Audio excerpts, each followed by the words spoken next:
We'll show you how to turn off screen time on an iPhone even if you don't know the passcode. If this helps, consider liking the video and subscribing. First, open the Settings app on your iPhone.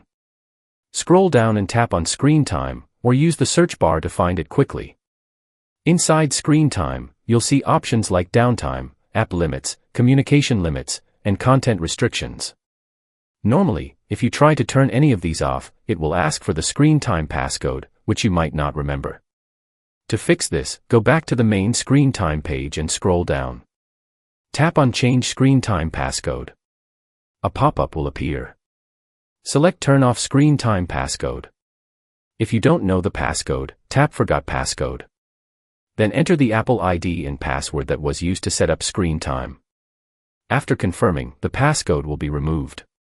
Once screen time is turned off, you can go back and disable all restrictions without needing any passcode. This will give you full access to apps, websites, and settings again. That's it. If this guide helped you, don't forget to like and subscribe. Thanks for watching.